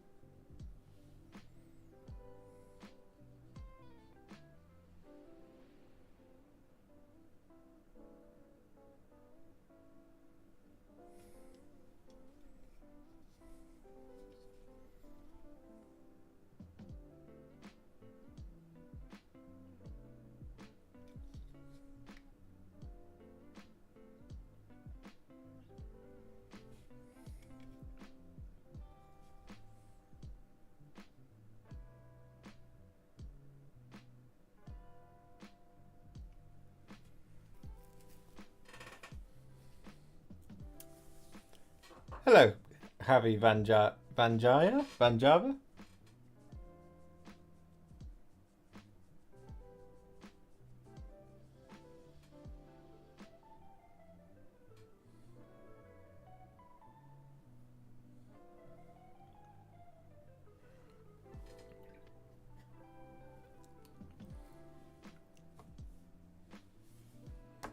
Barely Rare says, hey man, wanted to drop in since I saw you live and say thanks so much for the Dire Avengers paint video. That helped immensely to get me over my fear of painting them. Oh, you're very welcome, buddy. We're going to be doing a paint video of fire dragons and warp spiders. They're the next two infantry based ones, so keep an eye out for those if you want a hand with those.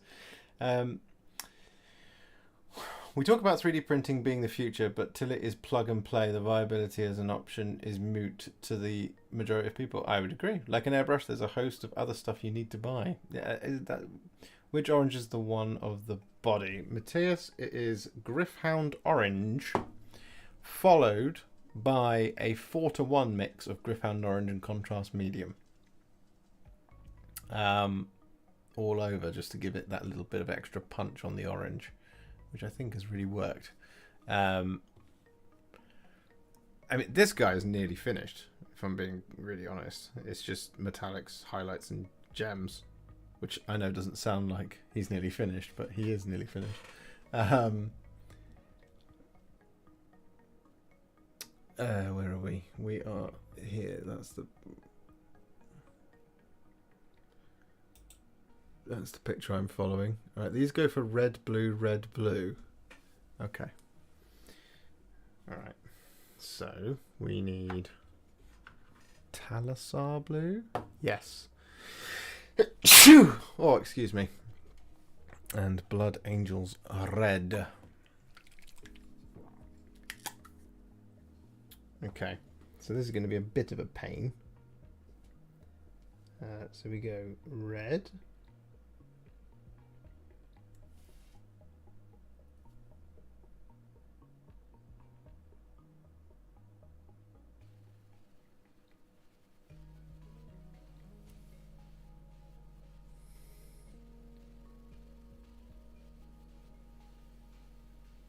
Oh, my eyes.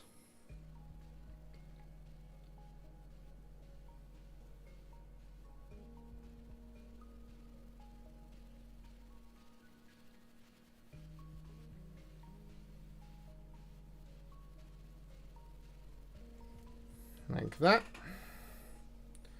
Same on the other side. Red.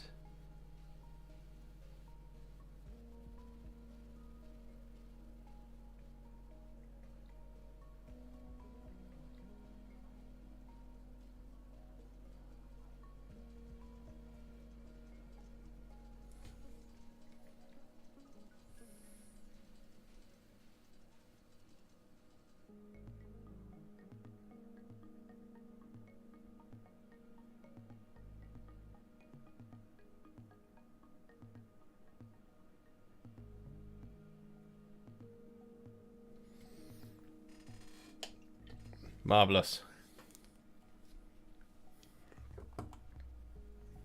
It was a Wraithbone primer, not a white primer.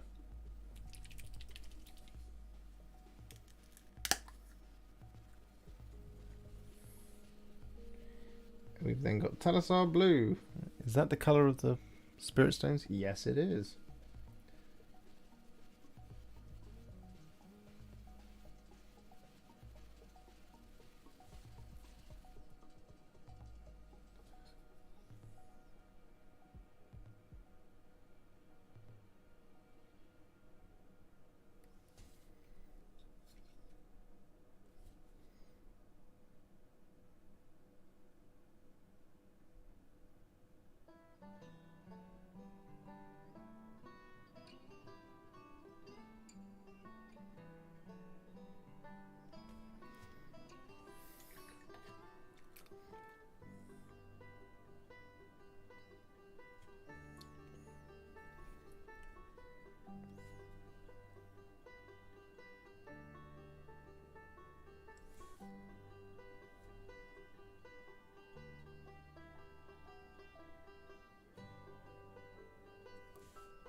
Here we go. So now all we need to do is that blue a layer color or contrast? It's a contrast paint. That's Talasar blue.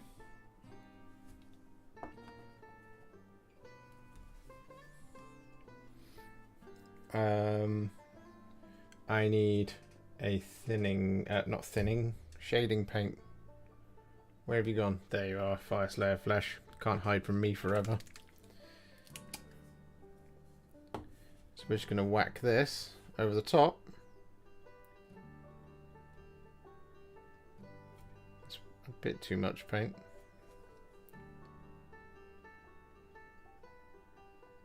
of all of our remaining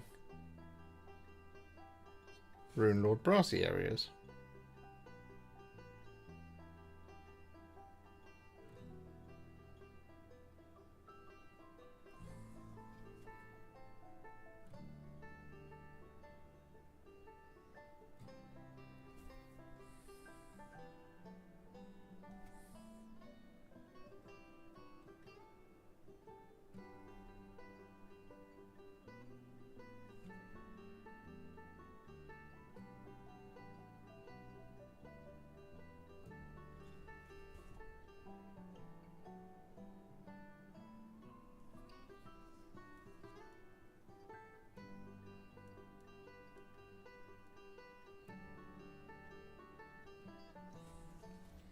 There we go. And that is a battle-ready fire dragon.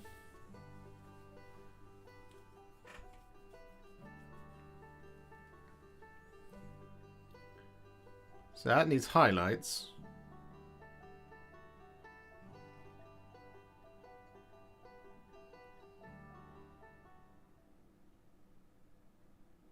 But that's a battle ready.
It's fire, is it, Emily? Literal fire. It's pretty good. I'm pretty pleased with this. The question is what to highlight it with.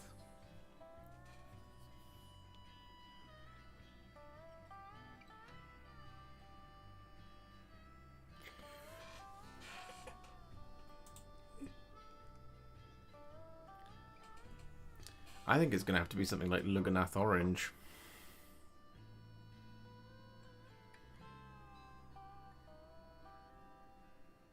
I mean, the yellow's fairly self-explanatory. It's phalanx yellow. But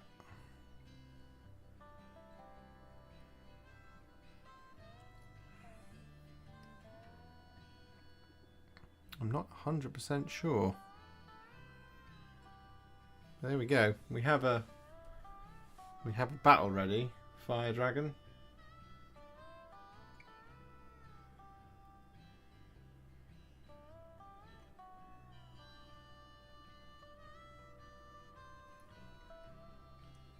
I'll do a couple of highlights. What time is it? We've got 10 minutes left on our usual 2-hour stream, so we'll do a couple.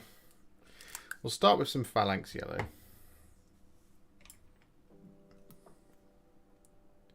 For all the yellow.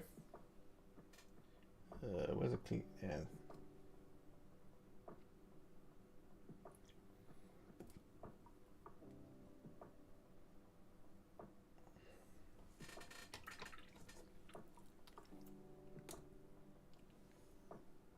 That's the wrong brush entirely.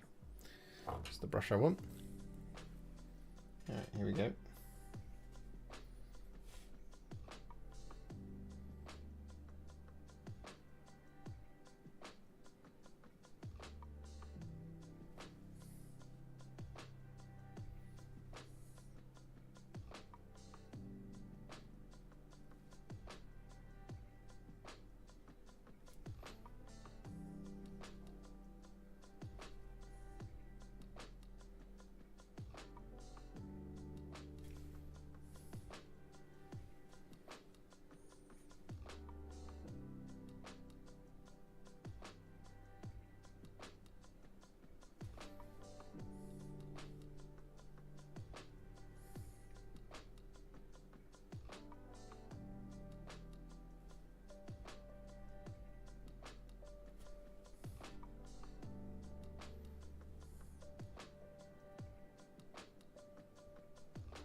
Here we go.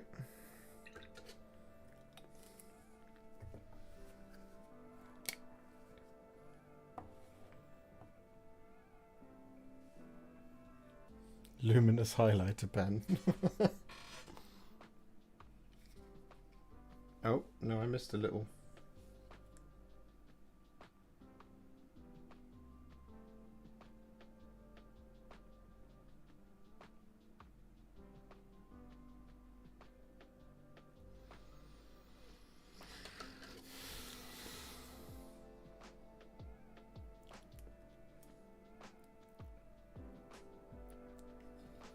Okay, next up. The yellow of the helmet is Eandon. Yep, yeah, Eandon yellow.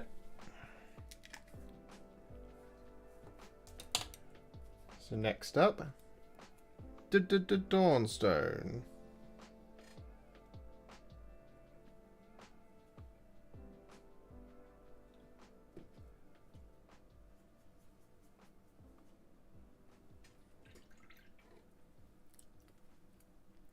I might have to get a little bit up close and personal with the Dawnstone here, because I've got to do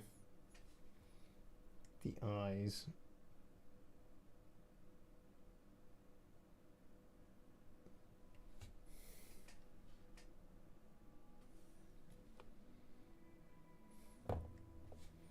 Get out of here.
There we go.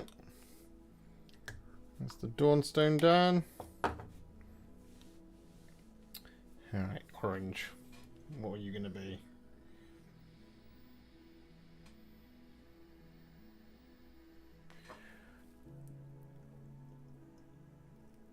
I'll see you next time, Ben. How much more Eldar do you have to do? Lots. Lots and lots. I'm going to try Cadian Flesh Tone.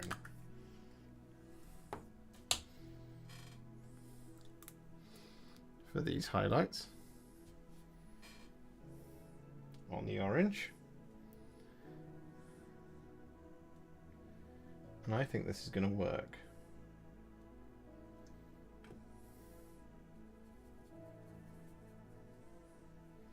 Because it's just bright enough.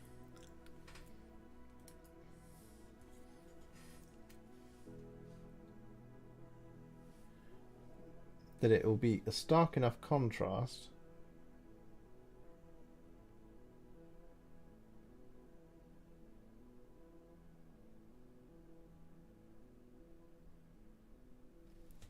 but not so punishingly bright that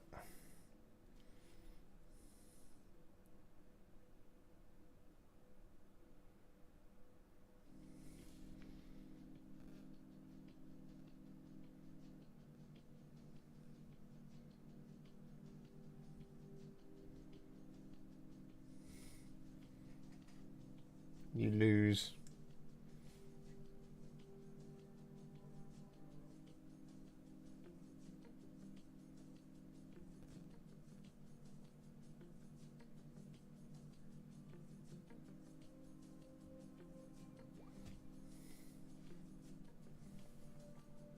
a little something something.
Oop, it's a little heavy.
I think that really works.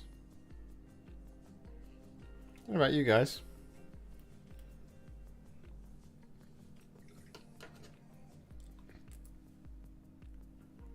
Your Caradrons are turning up, are they? That's exciting. What do you think, guys? It's a subtle highlight, but I think it really works.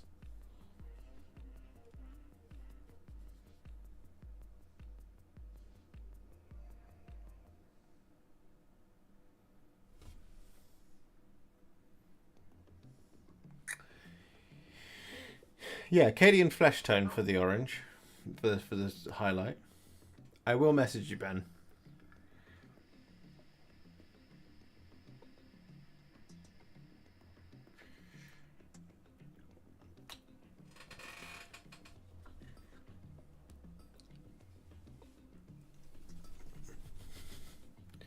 Do you have a full set of Citadel paints? I don't have a full set of Citadel paints, Dave. I am missing like 30 or 40 of them. Mostly layer paints. I've got a very close to having a full set, but there are some that I don't have.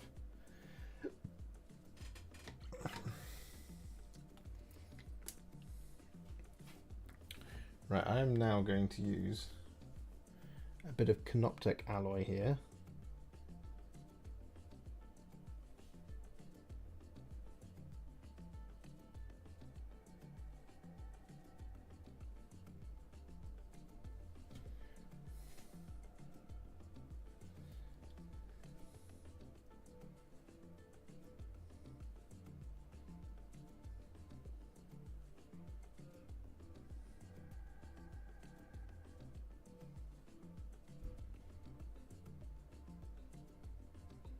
Just enough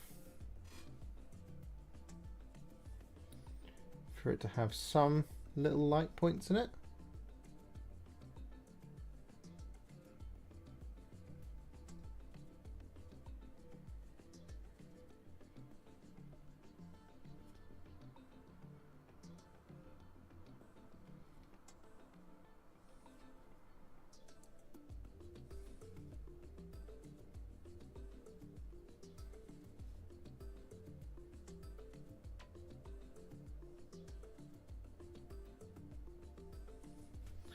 Like that.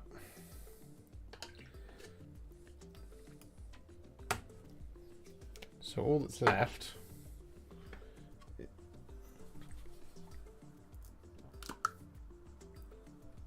is to take some Fire Dragon Bright.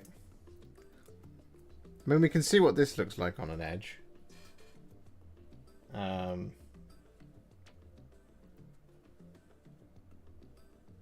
As well.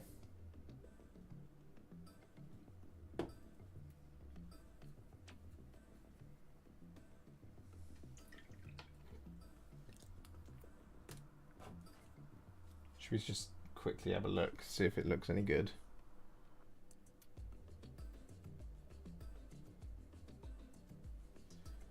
It looks pretty good.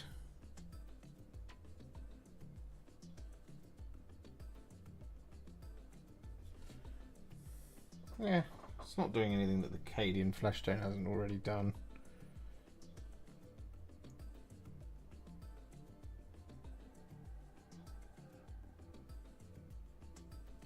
Yeah. Either of those could work. Basically, all I want to do here is take a tiny amount and add it as a highlight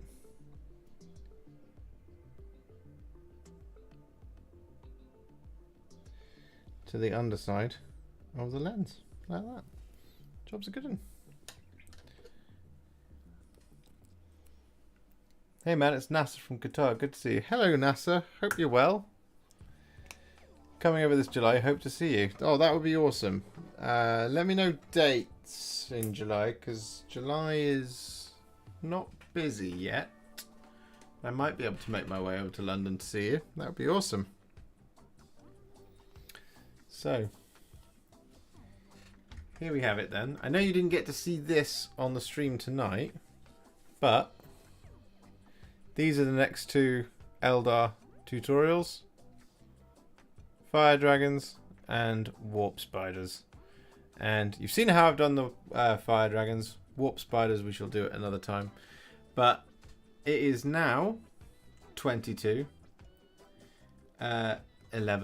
So that means it's time for me to end. But thank you so much for hanging out with me tonight. 12th of July till the 2nd of August, 3 weeks. Oh, blimey, you're here for a while then, buddy. So maybe we can definitely get something in the books. That would be really cool to see you. But yeah, there we go. Fire Dragon. parade ready as well. Well, Warhipster parade ready. I'm really pleased with that. I think that looks really nice. Yeah, the tutorial for the spiders will be soon. This is so here's what I've done. Is that the finished one? Yes. So that's the finished one, but I've got an entire unit of 6 there. And you'll be pleased to hear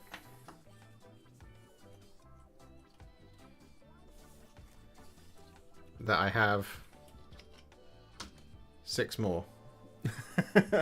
So I'm gonna film these guys for the purposes of the Warp Spiders tutorial. That'll be coming out next week, I suspect, and it'll be the same for this unit of fire dragons. Here they all are. So lots and lots and lots of lovely models from a different time, from a more civilized age. There they all are. Aspect warriors for days. Anyway, yes, that's me done. So I will see you all next time. Same Warhipster time, same Warhipster channel. Thank you so much for hanging out. I will see you all very soon in the next one. Happy wargaming, ladies and gentlemen. I will see you next time. Bye-bye!